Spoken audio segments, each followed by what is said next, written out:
Lundi 12 février, bonjour à toutes et à tous et bienvenue tous ensemble sur Grand Littoral TV pour une nouvelle édition du journal de la rédaction. On démarre, vous le savez, comme d'habitude, par vos prévisions météo avec dans l'ensemble aujourd'hui une belle journée ensoleillée, une de plus, un temps calme et dégagé mais frais, des températures tout de même à peine positives, relevées ce matin au réveil, jusqu'à 6 degrés de prévu sur le littoral cet après-midi, du soleil donc pour tout le monde aujourd'hui, demain matin également, mais un possible retour des perturbations, des pluies et même parfois de la neige peut-être demain après-midi.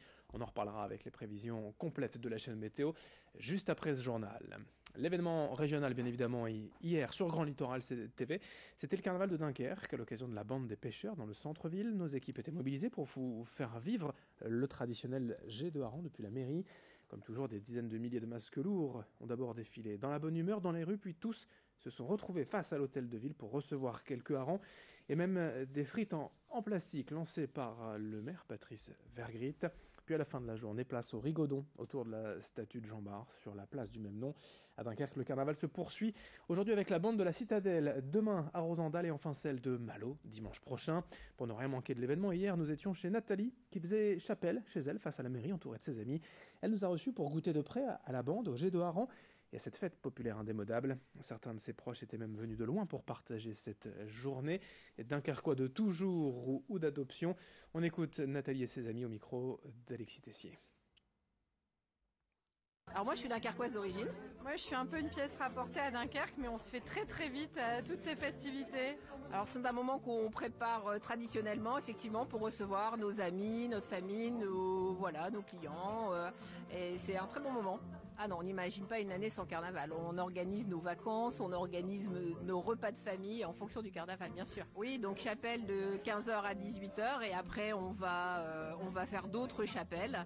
Et puis on va enchaîner demain sur la bande de la Citadelle et mardi sur la bande de Rosendal. Et notez que si vous n'étiez pas avec nous hier sur Grand Littoral TV pour cette bande de Dunkerque, le jet de hareng dans son intégralité à revivre dès ce soir sur notre antenne à 19h, 21h et 22h. Dans l'actualité, plus gravement, à Berck, l'Institut Callot, victime d'un nouvel incendie volontaire vendredi. Cette fois, les pompiers ont relevé 17 départs de feu, ne laissant aucun doute, cette fois quant à l'aspect criminel des faits. Et ce week-end, un agent d'entretien de l'hôpital, un pompier volontaire de 29 ans, a été interpellé. Et après plusieurs heures de garde à vue, il a fini par reconnaître être à l'origine de cet incendie. En tout, 17 bâtiments ont dû être évacués, 119 personnes, des patients, visiteurs et membres du personnel, sortis en urgence vendredi midi. Heureusement, personne n'a été blessé, mais l'Institut Callot va devoir maintenant nettoyer et réparer les dégâts. La reprise normale des services est prévue pour la semaine prochaine. On enchaîne dans ce journal avec la solution contre le chômage, non pas dans la région, mais de l'autre côté de la frontière en Belgique, où la Flandre profite actuellement d'un taux de chômage de 3 à 4%, proche du plein emploi. Certains secteurs peinent ainsi à recruter. Dans la région, 12% dans le Pas-de-Calais, 13% dans le Nord, les taux de chômage au dernier trimestre 2017 sont restés très élevés. Enfin, à quelques kilomètres d'ici, les entreprises belges, elles ont recruté l'an dernier plus de 2000 travailleurs français pour pallier leur manque de main-d'œuvre et souvent à des salaires plus élevés. Forum Job est donc une agence de recrutement frontalière spécialisée. On écoute une de ses responsables au micro de Brieux-Gorchy. En fait, le taux de chômage est tellement bas, il est inférieur à 4% sur toute la région. Région Courtrai même, on est inférieur à 2%. Donc on a vraiment plus assez de demandeurs d'emploi ici en Flandre, en tout cas ici sur la région. Et heureusement qu'on a les Français, heureusement qu'on a les Polonais, les Roumains, etc. Qui souhaitent aussi travailler dans notre région, car il y a beaucoup d'entreprises qui savent très bien s'il n'y avait pas ces personnes-là, les machines, en fait, la production ne fonctionnera pas. On passe au grand angle de la rédaction sur Grand Littoral TV pour vous présenter la police connectée à Boulogne. Depuis quelques semaines, les agents disposent en effet d'une tablette leur permettant de gagner du temps lors des contrôles routiers et des vérifications d'usage.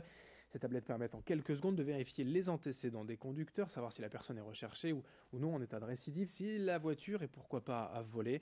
Louis Cailly a suivi l'un de ces contrôles nouvelle génération en haut de la porte Gaillot à Boulogne.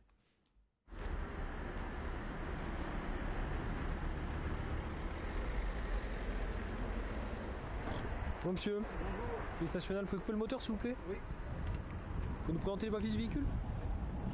Pratiquement chaque équipe, chaque brigade spécialisée a des tablettes. Il y a à peu près une dizaine de tablettes individuelles qui équipent spécialement chaque fonctionnaire. Je reviens sur les collectifs qui peuvent être accessibles par tout le monde, même moi, je peux accéder à ces tablettes. Et prochainement, nous attendons l'arrivée de tablettes encore qui vont équiper individuellement chaque fonctionnaire. En finalité, chacun aura sa tablette et sera autonome. Vous allez prendre une longue insufflation et vous allez souffler jusqu'à temps que je vous dise stop. Encore. Là, qu'est-ce qui se passe avec ce monsieur?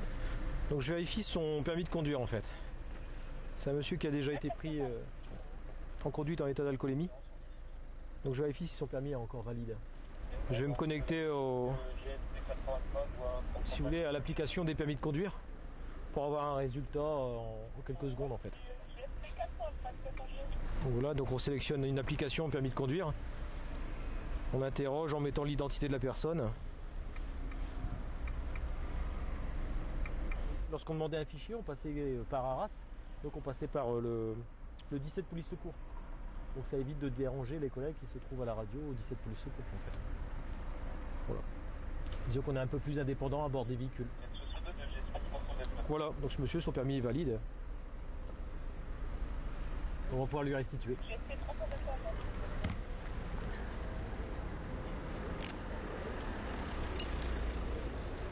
Moi, je demande à ce que le policier soit plus actif, plus rapide. C'est ce qui arrive avec la tablette. De toute façon, il faut vivre avec son temps et je pense que c'est un bien. C'est très très bien. Pour nous, c'est la modernité qui arrive dans la police. Avec quelques résultats en sport pour terminer ce journal. D'abord en football, en national, le SBCO a fait match nul 1 partout à Béziers. L'USLD en revanche s'est incliné 3-1 à Laval. En Ligue 2, je vous rappelle, Lens a obtenu le match nul 1 partout face à Valenciennes dans le derby de la région. En basket, en pro, à fortune diverse pour les clubs du littoral, le SSM a perdu lourdement à Nanterre 85-54 alors que le BCM Gravelines Dunkerque a réalisé l'exploit de cette journée en allant s'imposer chez Monaco le leader 101-94. Pour finir, les horaires des marées aujourd'hui à Calais, petit coefficient de 55, marée basse cet après-midi à 17h35, marée haute ce soir 22h53 à Calais. Restez avec nous, d'autres infos à suivre très rapidement sur Grand Littoral, vos prévisions météo notamment. Très belle journée à toutes et à tous.